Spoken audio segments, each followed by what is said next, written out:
All right, Chapter 7, The Mongol Invasions. A frightening trip. In the year 1207, Jurchen ambassadors from northern China traveled a long distance north to the land of the Mongols. The ambassadors came to announce to the Mongols that their leader, Genghis Khan, the name of the new emperor of North China. The ambassadors must have been terrified. They have heard about the fierce Mongols. Genghis Khan had boasted that nothing made him happier than killing his enemies, stealing their property, and riding their horses. The Mongols lived on a vast open grassland of Mongolia in tents called yurts. They raised cattle, sheep, and horses. They looked down on the northern Chinese farmers and city dwellers as being soft and weak. Genghis Khan lived in a tent decorated with rich fabrics and golden plaques. He sat on a throne that was made of skin of pure white horses, that animals considered sacred by the Mongols. And a plaque is a decorative tablet usually made to celebrate an individual or an event. When the ambassadors told Genghis Khan about their new emperor, they hoped that he would offer respectful words and congratulations. Instead, he spat on the ground, jumped on his horse, and rode away. The ambassadors went home shocked at this terrible sign of disrespect. Worse to come, however, Genghis Khan was planning on a war against the Jurchen. The world had never seen warriors as fearsome as the Mongols. Their children learned how to ride horses before they could even walk, and then they were taught how to shoot a bow and arrow. The Mongols designed a powerful bow that could shoot arrows hundreds of feet. Because the Mongols rode so well, they could shoot an arrow with great accuracy while galloping at top speed. The Mongols trained themselves to endure hardships. They could go without food for a long time. And if they ran out of water, they did not panic. Instead, they would make a small cut in their horse's leg and drink its blood. The sight of the Mongol attackers must have been terrifying. One historian living at this time period wrote that the Mongols appeared more numerous than ants or locusts, and now they were headed towards China. And a locust is a large grasshopper-like insect, and in large swarms, they can cause widespread crop damage. So how did Genghis Khan respond to his visitors from northern China? So what did he do whenever they came to say who the new emperor was?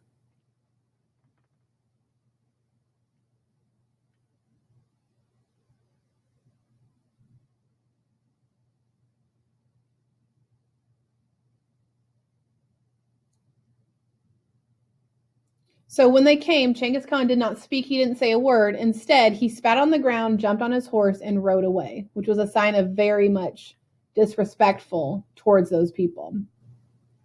So how did the Mongols train to be effective warriors? So what did they do to make sure that whenever they were adults, they had very effective warriors?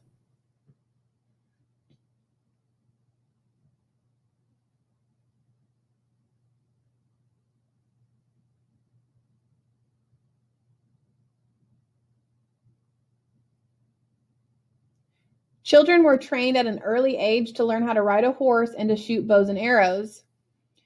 And then the adults trained themselves to endure hardships like going without food and water. Terror from the north. The northern Chinese under the Jurchen thought they were safe because their towns had walls around them. But they were wrong. The Mongols thought up a cruel plan. They rounded up farmers and anybody else they caught outside the walls of the town. They forced these captives to march in front of the army, so when the defenders fired at the Mongols, they hit their own people first. The Mongols destroyed 9 cities in northern China, including what is now Beijing. A foreign ambassador saw the terrible destruction of the city. He reported that a huge pile of bones lay outside the walls of the city. Almost every single person was killed, 60,000 all told, and every building was burned to the ground. And the ruins of the city burned for more than a month. It took the Mongols about 20 years to defeat the Jurchen and conquer all of northern China. Genghis Khan did not live to see the end of this war, and he died in 1227.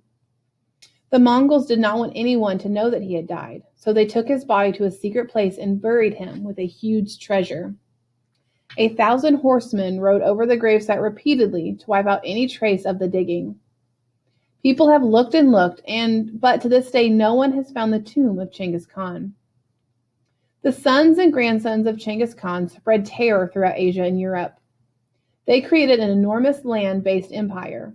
It stretched all the way from the Pacific Ocean to Eastern Europe. And for more than 100 years, a group of Mongols called the Golden Horde, they ruled Russia. The Mongol conquest of Russia was ruthless. In one town, a monk wrote, "No eye remained open to weep for the dead." So how large was the area conquered by the Mongols? What did it describe that area as? How large?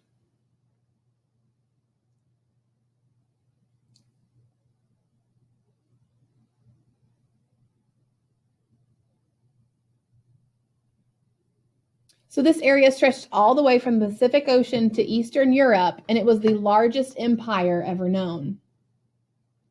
Why is Genghis Khan so famous? So what did he do during his lifetime that made him so famous?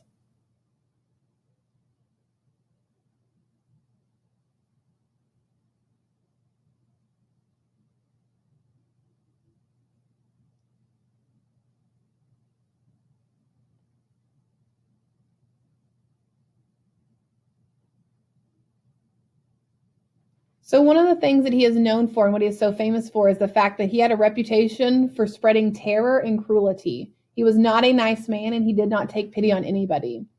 He also ruled an expanding empire that eventually became the world's largest. And his descendants, or his sons and grandsons, continued to rule much of Asia for decades. The Sung dynasty falls. It had been Genghis Khan's dream to conquer all of China, and his grandson, Kublai Khan, set out to realize that dream. He unleashed his powerful army against the southern Sung dynasty and its people. The Mongols ran into all sorts of problems in southern China. First of all, it was just too hot for them. The northern men, as well as their horses, were used to colder weather, and they found it difficult to fight in the heat and humidity. Mosquitoes bit them, and it spread disease to which the Mongols had no resistance. Many of the Mongol warriors ended up getting sick. The Sung had a strong navy and amazing weapons such as flamethrowers, rockets, and catapults that could hurl bombs. Still, the Mongols proved what determined warriors they were. They built a navy of their own and developed artillery that could fire enormous 100-pound rocks. The Mongols defeated one city after another until they finally captured the capital city of Hangzhou and the 5-year-old child emperor of the Sung. The mighty Kublai Khan had a young emperor brought to him. Everyone trembled at the thought of what the great emperor or Khan might do to this helpless boy. The Mongols could be extremely cruel to their prisoners. But Kublai Khan was not as cruel as his uncles and grandfather. He had studied Chinese customs and admired many things about the Chinese. When the young emperor was brought before him, Kublai Khan took pity on him.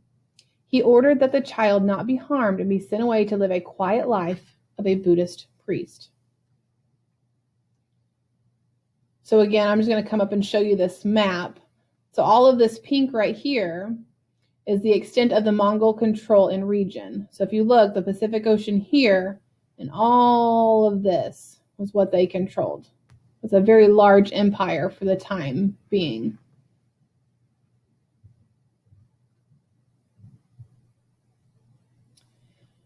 So how did Kublai Khan show that he was not as cruel as his uncles and grandfather? So what did he do to show that he was not as cruel as his relatives?